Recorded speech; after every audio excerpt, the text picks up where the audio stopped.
Now, this study is up for interpretation, but I find descriptions of Leviathan in the Bible fascinating. This creature that existed and may yet exist is used as a description of the might and power of the enemy. Isaiah 27:1 says, "In that day the Lord will punish Leviathan, the fleeing serpent, with his fierce and great and mighty sword, even Leviathan, the twisted serpent, and he will kill the dragon who lives in the sea." While speaking of the day of the Lord, when the Lord comes back again to rule and judge the earth, Isaiah says that the Lord will punish Leviathan, the dragon. Satan is likened to Leviathan, a serpent, and he's said to live in the sea. Revelation 13:1, and the dragon stood on the sand of the seashore. Then I saw a beast coming up out of the sea, having 10 horns and 7 heads, and on his horns were 10 diadems, and on his heads were blasphemous names. Again, the dragon comes out of the sea, which is symbolic of the nations of the world, but perhaps it's also tied to the literal meaning. He has multiple heads, which are symbolic of the heads of the nations of the end times, but he's also said to have multiple heads before the symbolism of the nations of the revived Babylon come into being, as recorded in Psalm 74:14 and Job.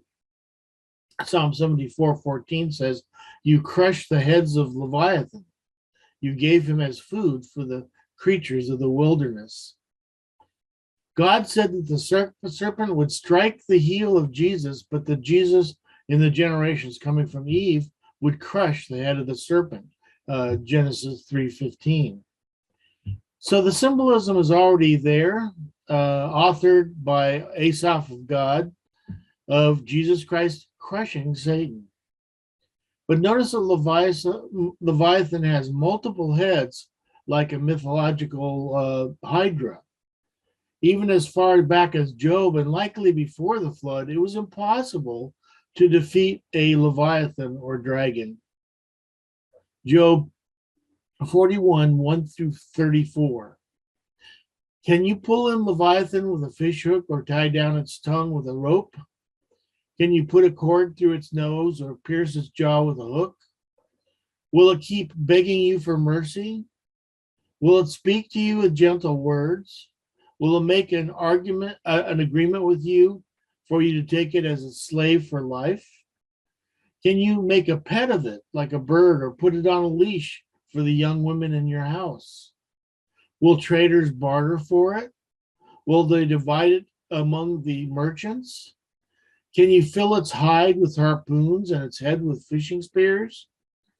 If you lay a hand on it, you will remember the struggle and never do it again. Any hope of subduing it is false. The mere sight of it is overpowering. No one is fierce enough to rouse it. Who then is able to stand against me? Who has a claim against me that I must pay? Everything under the heaven belongs to me. I will not fail to speak of Leviathan's limbs, its strength, and its graceful form. Who can strip off its outer coat? Who can penetrate its double coat of armor? Who dares open the doors of its mouth, ringed about with fearsome teeth? Its back has rows of shields tightly sealed together. Each is so close to the next that no air can pass between. They are joined fast to one another. They cling together and cannot be parted. Its snorting throws out flashes of light. Its eyes are like the rays of dawn.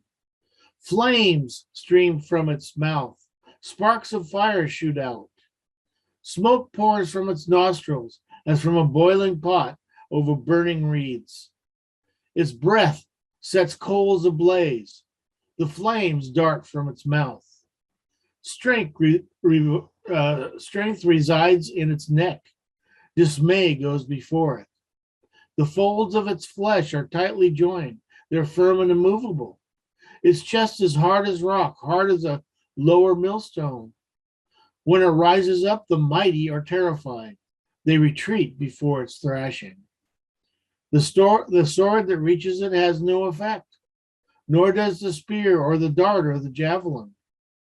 Iron it treats like straw, and bronze like rotten wood. Arrows do not make it flee. Sling stones are like chaff to it. A club seems to it but a bit of straw. It laughs at the rattling of the lance. Its undersides are jagged potsherd, leaving a trail in the mud like a threshing sledge. It makes the depths churn like a boiling cauldron and stirs up the sea like a pot of ointment. It leaves a glistening wake behind it. One would think the deep had white hair. Nothing on earth is its equal. A creature without fear. It looks down on all that are haughty. It is king over all that are proud. And Job 3:8, let those who curse it curse the day, who are prepared to rouse Leviathan. So the Bible compares Leviathan to Satan because he cannot be killed by mortal man. Only Jesus Christ can chain him in the abyss and ultimately defeat him. Notice also that everything under heaven belongs to Leviathan. This is not just true from the perspective that Leviathan is the king of all the animal kingdom, but this is another proof that the kingdoms of the world belong to Satan since his fall till the return of Christ, Matthew 4:8 through 10. Again, notice that Leviathan is said to speak. This is why I believe it's possible the fallen angels demonized the dinosaurs called Leviathan, and this would be the case of the serpent who talked and tempted Eve. It also breathed fire. It's not described as flying or walking in the time of Job, but as a sea creature, which differs from the descriptions of flying dragons in mythology. Leviathan not having wings or apparently limbs to walk with is because of the curse on Leviathan, the serpent, that Satan used to tempt Eve, that it would from that point on crawl. That would be the case for a sea creature without wings or legs. Genesis 3:14, so the Lord God said to the serpent, because you have done this, cursed are you among all livestock and all wild animals. You will crawl on your belly and you will eat dust all the days of your life. Therefore, part of the mythology of dragons has a real basis in history, just as the false religions of Greece and Rome are also likely loosely based on characters from the ancient world, likely Nephilim, who were revered heroes. Genesis 6:4, the Nephilim were on the earth in those days and also afterward, when the sons of God went to the daughters of humans and had children by them. They were the heroes of old, men of renown. Leviathan, being a type of the dragon or Satan, will be bound for 1,000 years during the millennial kingdom. Revelation 22, he sees the dragon, that ancient serpent who is the devil or Satan, and bound him for 1,000 years. Ultimately, God will do away with the dragon as is prophesied in Isaiah 27:1. The church cannot do this through dominionism. Jesus Christ is the only one who can do that. So the end of that 1,000-year period, the devil will be released one more time from the pit. Revelation 23 and 7 through 10.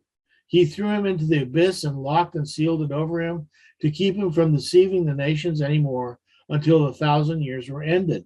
After that, he must be set free for a short time.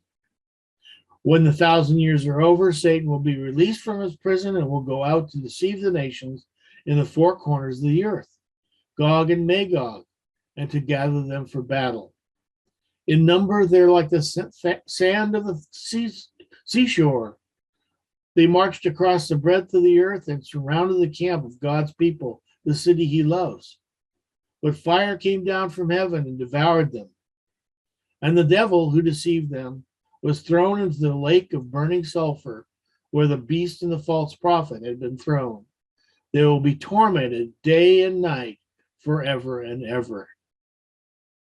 Satan will be released once more to his final doom in the lake of fire.